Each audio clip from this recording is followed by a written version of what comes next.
Country बनाना है, तो इसलिए वो ये कार्रवाइयां डालती है। अगली बात सुनिएगा। अब there is no public confirm evidence that military junta in Myanmar officially or unofficially support Ulfa movement. However, the Janta has historically been accused of harboring various insurgent groups within the border, including Ulfa, due to the complex geopolitical dynamics in the region.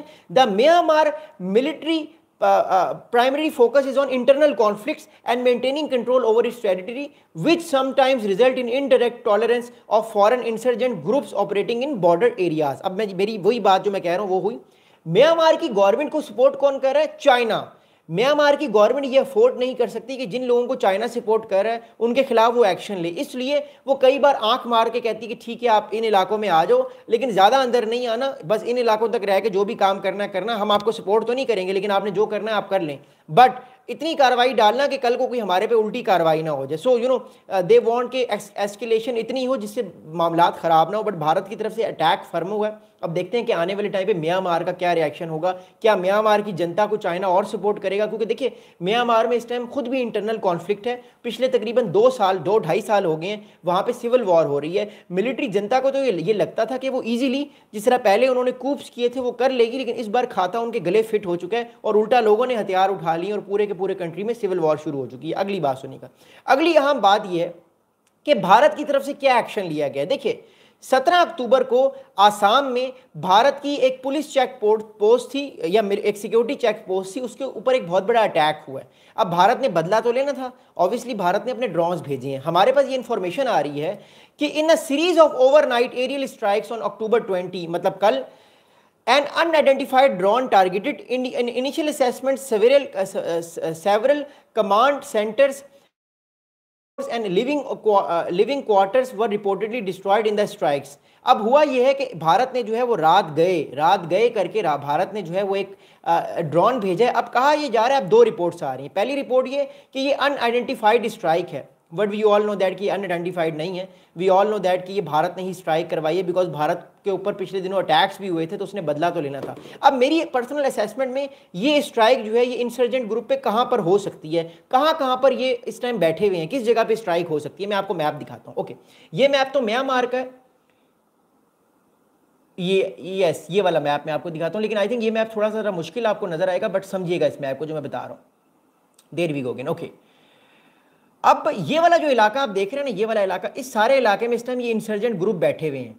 अच्छा, इनकी ज़्यादा जो इस time कोशिश है वो इस इलाके में ज़्यादा बैठे हुए हैं। इस इलाके में जहाँ पे मैंने लाइन ड्रॉ की है ना, ये लोग इसी इलाके में ही बैठे हुए हैं सारे, और ये जंगल है बहुत बड़ा, ये बाकी म्यांमार है, ये जंगल है।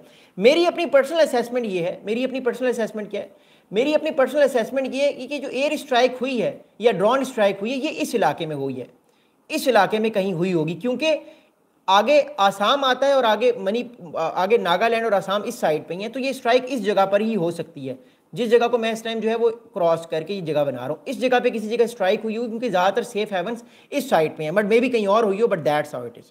अगली बात सुनिएगा, नेक्स्ट बात सुनिएगा। अच्छा, अगली अहम इंपॉर्टेंट बात ये है कि इनिशियल स्ट्राइक में तकरीबन कहा जा रहा है कि बहुत सारे कमांडर्स की डेथ्स हुई है, बहुत सारा एम्यूनिशन जो असला था वो तबाह हुआ है, लिविंग क्वार्टर्स जहाँ पे लोग सो रहे थे वो तबाह हुए हैं, इसके अलावा जो है वो सेवरल कमांड सेंटर्स तबाह हुए हैं। इसका मतलब ये एक स्ट्राइक नहीं है, ये मल्टीपल स्ट्राइक्स हुए जिसमें ठीक ठाक टाइट किया गया सारे लोगों को। अगली बात सुनेगा, in a major counter insurgency operation India carried out a precision drone strike deep inside Myanmar Sagaing region, जो मैंने आपको दिखाया, targeting terror camps operated jointly by NSCN, ULFA and PLA insurgent factions. At least 8 insurgents killed, including their top commander Major General P. Ong Mai.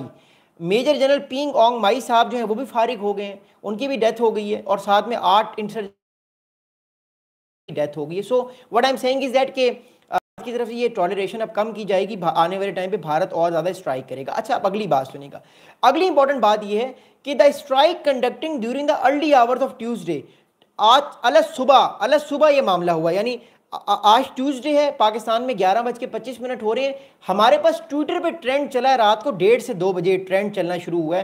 पहले तो मैंने अपने बहुत सारे दोस्तों से ट्विटर के ग्रुप्स में कंफर्म किया, बहुत सारे दोस्तों ने कहा कि अभी फिलहाल ये कंफर्म नहीं है। इवेंचुअली ये हमें कंफर्मेशन भारत के सोर्सेज से, भारत के बहुत सारे हमारे दोस्त हैं, उन्होंने हमें बताया कि अली भाई दिल्ली के जो सोर्सेज हैं वो ये बता रहे हैं कि वाकई ये बात कंफर्म है और ये बाकी में भारत ने कैरिड आउट किया अटैक। फिर इवेंचुअली मैंने कहा कि मैं इसकी वीडियो आज ज़रूर बनाऊंगा, क्योंकि आपको पता है जब तक कोई खबर एक्यूरेट ना हो, करेक्ट ना हो, रिलायबल ना हो, मैं खबर नहीं बनाता, मैं बात नहीं करता। इवेंचुअली हमारे पास म्यांमार और भारत दोनों सोर्सेज ने कंफर्म किया कि yes, some strikes has been confirmed by some of the Indian drones in late night। गालिबन 12, साढ़े 12, 1 बजे रात के, आज रात के मतलब पिछली रात के जो है वो ट्यूसडे की रात के जो है वो ये अटैक कंडक्ट हुआ, जिसमें बहुत सारे लोग जो है वो मारे गए। अच्छा, अब अगली बात ये है कि इसमें इस अटैक में कहा जा रहा है कि हैवी डैमेज हुआ है। जो आंखों देखा हाल है, जो उस जगह पे म्यांमार के लोग थे, उन्होंने ये बताया हमारे सोर्सेज को कि आंखों देखा हाल उनका ये है कि ये अटैक बड़ा बुरा हुआ है, ये अटैक बड़ा ठीक ठाक टाइट हुआ है और बहुत सारे लोगों की इसमें डेथ्स हुई हैं। जो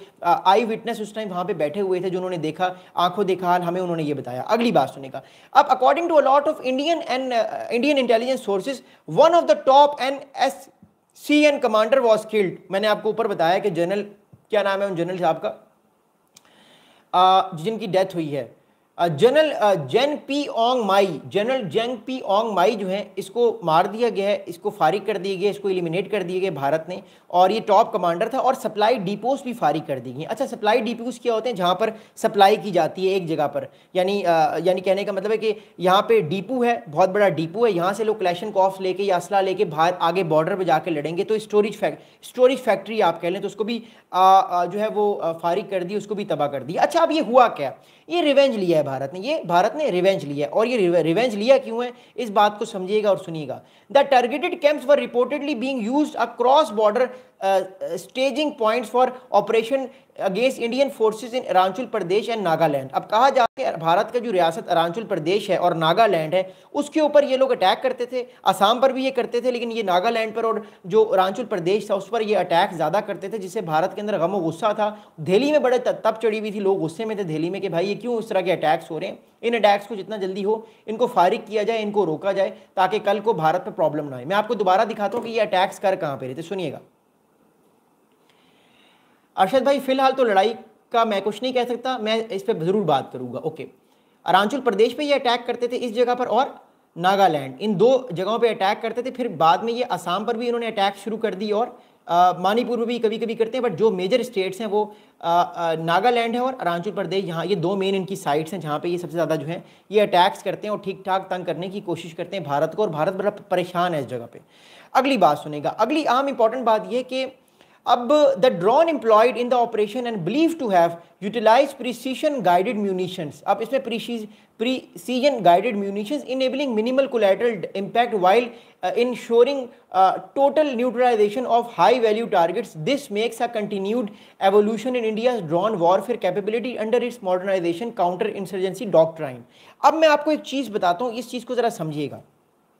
अब इसमें एक बड़ी अहम बात की गई है, और बड़ी अहम बात इसमें यह की गई है कि इन ड्रॉस के अंदर प्रिसीजन गाइडेड म्यूनिशंस हैं। अब प्रिसीजन गाइडेड म्यूनिशंस का मतलब क्या होता है, मैं आपको बताता हूँ। देखिए, आपने मूवीज़ में और जनरली देखा होगा कि जब भी कोई मोर इम्पॉर्टेंटली जब भी कोई ड्रोन स्ट्राइक होती है, जब भी कोई ड्रोन स्ट्राइक्स होती है, तो उससे क्या होता है, या जब भी कोई मिसाइल गिरता है, कई बार ऐसा होता है कि उस मिसाइल का इम्पैक्ट और इलाकों पर भी होता है।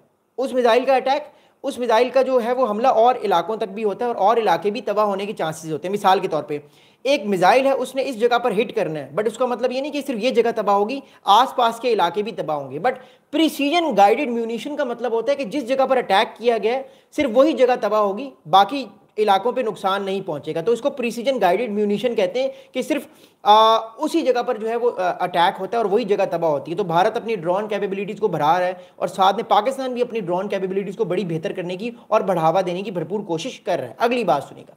अगली अहम इंपॉर्टेंट बात इस सारे मामलात में ये कि भारत क्योंकि काउंटर इंसर्जेंसी को लेकर ड्रोन वॉरफेयर को ताकतवर कर रहा है, तगड़ा कर रहा है, अपनी फौज को क्रॉस बॉर्डर की तरफ नहीं लेकर जा रहा, वो ड्रोन वॉरफेयर पे काम कर रहा है, जिस चीज़ को देखकर अब बाकी जो भारत के पड़ोसी मुल्क हैं वो भी इस चीज़ को बड़े गौर से देख रहे हैं और वो भी अपने आप को ताकतवर करने की भरपूर कोशिश कर रहे हैं। अगली बात सुनेगा। अगली अहम बात यह कि कुछ ऑफिशियल्स ने हमें अपना नाम नहीं बताया, कुछ ऑफिशियल्स ने हमें अपना नाम नहीं बताया, बट नाम बताए बगैर कुछ बातें कंफर्म की हैं जो मैं आपको बताना चाहता हूं। According to a lot of officials at New Delhi, they are saying that the strike as a calibrated and proportionate response to recent militant attempts to disrupt place in the northeast. The successful operation underscores India's intent to eliminate cross-border threats